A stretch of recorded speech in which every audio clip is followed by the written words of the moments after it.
নমস্কাৰ বন্ধুসকল, আপোনালোকক বিশ্বজিৎ ব্লগ চেনেললৈ সাদৰে স্বাগতম জনাইছো। বন্ধুসকল, আপুনি বাৰু গোটেই দিনটো ঊৰ্জাবান তথা শক্তিশালী হৈ থকাৰ বাবে সংগ্ৰাম কৰে নেকি? আপুনি ক্লান্তি, হতাশা বা দুৰ্বল জীৱনশৈলীৰ সৈতে যুঁজি আছে নেকি?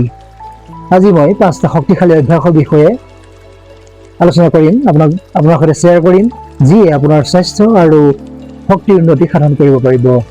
প্ৰথম অভ্যাসটো হ'ল ৰাতিপুৱা শুই উঠি ঠাণ্ডা পানী খোৱা আৰু কিছু লাইট ষ্ট্ৰেচিং কৰা। ৰাতিপুৱা শুই উঠাৰ লগে লগে এগিলাচ পানী খালে আপোনাৰ শৰীৰত মেটাবলিজম অৰ্থাৎ বিপাকীয় ক্ৰিয়া সক্ৰিয় হৈ উঠে আৰু টক্সিনছ অৰ্থাৎ বিষাক্ত পদাৰ্থবোৰ শৰীৰৰ পৰা ওলাই যায়। লগতে লাইট ষ্ট্ৰেচিঙে তেজৰ প্ৰবাহ তথা সোঁত উন্নত কৰে আৰু আপোনাৰ পেশীবোৰ সক্ৰিয় কৰি ৰাখে। এই সহজ অভ্যাসে আপোনাক গোটেই দিনটো সতেজ আৰু আপোনাৰ দৈনন্দিন কাম কাজত মনোনিৱেশ কৰি থাকিবলৈ আপোনাক সহায় কৰিব। তাৰপিছত দ্বিতীয়টো অভ্যাস হ'ল সুষম আৰু পুষ্টিকৰ খাদ্য গ্ৰহণ কৰা। সতেজ ফল-মূল, শাক-পাচলি, গোটা শস্য, প্ৰটিন আৰু স্বাস্থ্যকৰ চৰ্বি অন্তৰ্ভুক্ত কৰক আপোনাৰ খাদ্য প্ৰণালীত। ইয়াৰ ফলত আপোনাৰ শৰীৰে নিৰন্তৰভাৱে ঊৰ্জা আৰু শক্তি লাভ কৰে আৰু আপোনাৰ মন মগজুৰ শক্তি বৃদ্ধি হয়। তৃতীয় অভ্যাসটো হ'ল নিয়মীয়া শাৰীৰিক ব্যায়াম।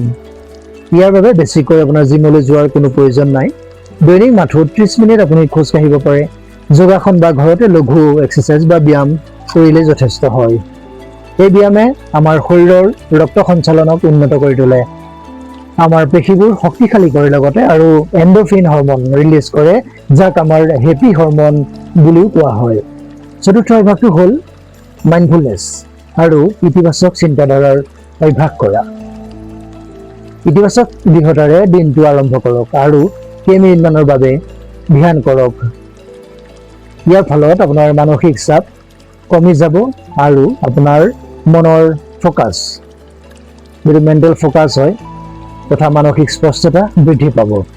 এটা শান্ত আৰু ফ'কাছ বা সহজে মনোনিৱেশ কৰিব পৰা মনটোৱে আপোনাৰ জীৱনটো আৰু অধিক সহজ আৰু শক্তিশালী কৰি তুলিব। পঞ্চমটো অভ্যাস হ'ল সঠিক সময়ত ভাল টোপনি লোৱা। বন্ধুসকল, সঠিক সময়ত খোৱাটো আমাৰ বাবে অতি গুৰুত্বপূৰ্ণ। প্ৰতিনিশা 7 পৰা 8 ঘণ্টা গভীৰ টোপনি অহাটো অতি প্ৰয়োজনীয় হয়। খোৱাৰ আগতে স্ক্ৰীণ টাইম এৰিবলৈ চেষ্টা কৰক, স্ক্ৰীণ টাইম কম কৰক আৰু জিৰণি লোৱাৰ বাবে এখন ৰিলেক্স ৰুটিন গ্ৰহণ কৰিবলৈ চেষ্টা কৰক। ভাল টোপনিয়ে শৰীৰটো মেৰামতি কৰে আৰু মনটোক ঊৰ্জাবান তথা মানসিক শক্তিৰে পুনৰ ভৰাই তোলে। গতিকে এয়া আছিল আপোনাৰ সুস্থ আৰু শক্তিশালী হৈ থকাৰ 5টা শক্তিশালী অভ্যাস। মনত ৰাখিব, নিয়মীয়াকৈ অভ্যাস গঢ়ি তোলাটো অতি প্ৰয়োজনীয়। কনচিষ্টেঞ্চি ইজ দ্য কি, সামঞ্জস্যতাই মূল কথা।